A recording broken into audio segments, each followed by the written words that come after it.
ఇది మేము చర్చిస్తున్నాం, డిస్కస్ చేస్తున్నాం, పరిష్కరిస్తున్నాం.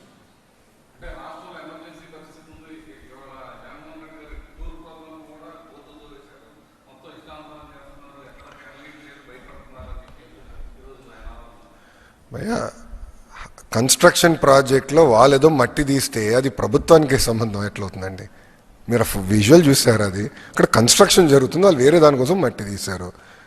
వాళ్ళకి ఏదో పైప్ లైన్ వేయాలని వాళ్ళు మట్టి తీస్తే అది తీసుకొచ్చి మా పైన రుద్దుతారు. నంబర్ 1. నంబర్ 2, ఎమర్జెన్సీ లాంటి వాతావరణం ఉంటే జగన్మోహన్ రెడ్డి గారి ఇంటి నుంచి బయట అడుగుపెట్టేదాకా ఉంటుందండి అవకాశం.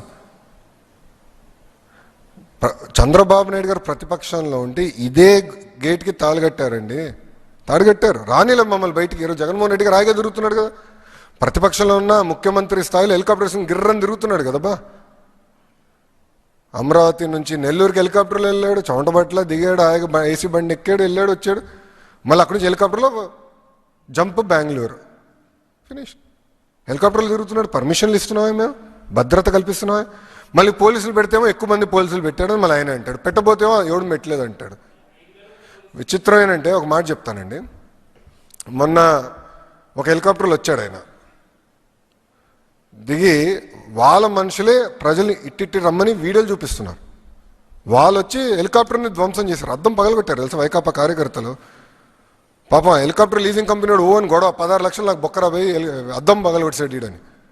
ఎంత అన్యాయం అండి. అంటే పిలుస్తున్నారు, వాళ్ళ పైలట్ చెప్పాడండి ఇన్వెస్టిగేషన్లో, ఇట్లా పిలుస్తున్నారండి, రాండి రాండి రాండి అని. ఆపితేమో ఆపారంటారు. ఇప్పుడు ప్రతిపక్ష అంటే మాజీ ముఖ్యమంత్రి పులివెందుల ఎమ్మెల్యే ఈరోజు బయటికి వెళ్తే ఎనీవేర్ బిట్వీన్ 1000 నుంచి 3000 మంది పోలీస్ సోదరులు ఓడిపోయి వస్తున్నారు. ముఖ్యమంత్రి గారు వెళ్తే కూడా అంత భద్రత ఇవ్వట్లేదు మేము. మళ్ళీ రెగ్యులేట్ చేస్తేమో ఆపారంటారు, రెగ్యులేట్ చేయకపోతేమో రేపు వదిలేమంటారా? సూటిగా వాళ్ళని అడుగుతున్నా. 1000 మంది ఎవరు ఉండరు రేపు ఆయన ప్రోగ్రాంలో, హాయిగా వెళ్ళిపోతారు. ఏమైనా జరిగితే మాది బాధ్యత కాదు. ఒప్పుకుంటాడా వాళ్ళు? చెప్పండి, ఎందుకు ఈ గోళ్ళంతా? స్ట్రైట్. కానీ ఎంతమంది మనుషులు చంపుతారండి ఒక ట్రిప్లో, నాకు అర్థం అవ్వదు. ఈరోజు కూడా ఒక పోలీస్ సోదరుని కొట్టారు వాళ్ళు, ఫ్రాక్చర్ అయింది పోలీస్ సోదరు చెయ్యి. ఎంత అన్యాయమో చూడండి.